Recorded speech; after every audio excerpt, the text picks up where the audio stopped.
کیے چلتی ہوں اپنے آج کے موضوع کی طرف۔ میرا آج کا موضوع حضرت بلال بن رباح رضی اللہ تعالیٰ عنہ کی مدینہ آمد پارٹ 2 ہے۔ بڑی محفل میں اپنے ہی دوست کے ہاتھوں اتنی بے عزتی اور اتنا بڑا طعنہ سننے کے بعد بنو امیہ غصے سے آگ بگولا ہو گیا اور یوں کہنے لگا، اللہ تمہارا ستیہ ناش کرے، اور یہ جو چیز یعنی بناؤ سنگار کا سامان تم اپنے ہمراہ لائے ہو، اللہ اس کا بھی ستیہ ناش کرے۔ اور تب اتنی بے عزتی اور اتنے بڑے طعنے کے بعد اس کے لیے کوئی چارہ ہی نہیں رہا، انکار کی کوئی گنجائش باقی نہ رہی، اسے جنگ بدر میں شرکت کے لیے نکلنا ہی پڑا۔ امیہ بن خلف کا یہی خاص دوست عقبہ بن ابی معیط اسے حضرت بلال بن رباح رضی اللہ تعالیٰ عنہ پر شیانہ تشدد اور ظلم و ستم پر اکسایا کرتا تھا، اور اب پھر اسی دوست نے ہی امیہ کو مسلمانوں کے خلاف اس اولین جنگ میں شرکت پر آمادہ کیا تھا۔ تب امیہ کے وہم و گمان میں بھی یہ بات نہیں تھی کہ وہاں بدر کے میدان میں اس کے ساتھ کیا ہونے والا ہے۔ اس نے تو بہت کوشش کی تھی اس جنگ میں شرکت نہ کرنے کی، مگر جیسی کرنی ویسی برنی۔ یہی قانون قدرت ہے جو کہ اٹل ہے پتھر پر لکیر کی مانند، جسے نہ کوئی بدل سکتا ہے اور نہ ہی مٹا سکتا ہے۔ یہی عقبہ امیہ کو بلال رضی اللہ تعالیٰ عنہ کے خلاف خوب ورگلایا کرتا تھا، اور اب یہی عقبہ امیہ کو لے چلا بدر کی جانب، جہاں موت اس کی منتظر تھی، اور وہ بھی کس کے ہاتھوں؟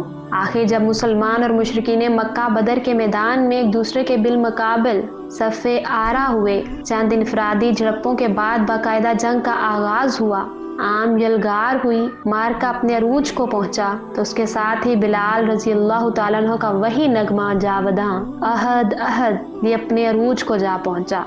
آج اس رزمگاہ میں مسلسل یہی ورد کرتے ہوئے بلال رضی اللہ تعالیٰ عنہ بڑی ہی بے مثال بہادری اور شجاعت کے ساتھ اللہ کے دشمنوں کے خلاف برسر پیکار تھے۔ اسی دوران اچانک بلال رضی اللہ تعالیٰ عنہ کا امیہ کے ساتھ آمنا سامنا ہو گیا۔ وہ امیہ جو سدا سے ہی بڑا بہادر تھا، نامی گرامی شہ سوار تھا، لیکن آج اسے نہ جانے کیا ہوا کہ بلال رضی اللہ تعالیٰ عنہ پر نگاہ پڑتے ہی اس کے سراپا پر لرزہ طاری ہو گیا۔ خوف کی ایک لہر اس کے تمام وجود میں دوڑ گئی، اور تب اس نے وہاں سے بھاگنے اور بچ نکلنے کی کوشش کی، لیکن اس کے پاؤں اب گویا اس کا ساتھ نہیں دے رہے تھے۔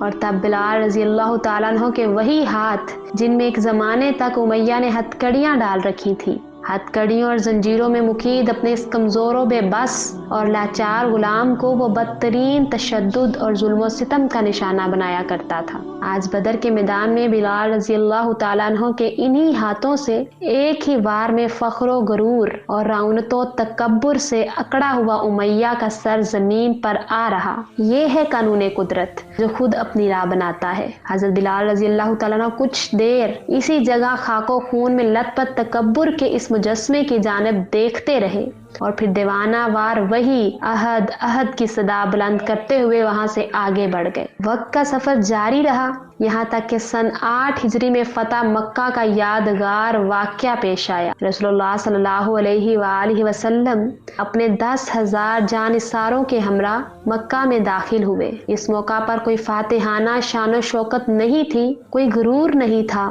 وہاں تو محض اپنے رب کی کبریائی اور حمد و ثنا تھی۔ اسی کیفیت میں مسلسل پیش قدمی کرتے ہوئے رسول اللہ صلی اللہ علیہ وآلہ وسلم سیدھے کعبۃ اللہ کے قریب پہنچے، اور پھر حضرت بلال رضی اللہ تعالیٰ عنہ کو اپنے ہمراہ لیے کعبۃ اللہ کے اندر داخل ہو گئے۔ شرک اور گمراہی کے جو آثار وہاں نظر آئے ان کا صفایا کیا، اور پھر کچھ دیر بعد آپ صلی اللہ علیہ وآلہ وسلم نے بلال رضی اللہ تعالیٰ عنہ کو حکم دیا کہ کعبۃ اللہ کی چھت پر جا کر اذان دے۔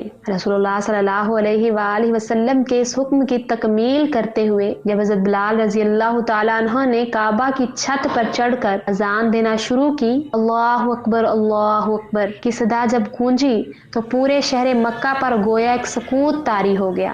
ہر چیز اپنی جگہ ساکت و جامد ہو کر رہ گئی۔ جو اہل ایمان تھے وہ نہایت ہی ادب و خشوع کی کیفیت میں اما تنگوش ہو کر بلال رضی اللہ تعالیٰ عنہ کے ساتھ اذان کے مقدس کلمات دہرا رہے تھے، جبکہ مشرکین پر ایک عجیب سا سکتہ طاری ہو گیا تھا۔ انہیں نہ تو اپنی آنکھوں پر یقین آ رہا تھا اور نہ ہی اپنے کانوں پر۔ ان کے زنگ آلود اور شرک زدہ دل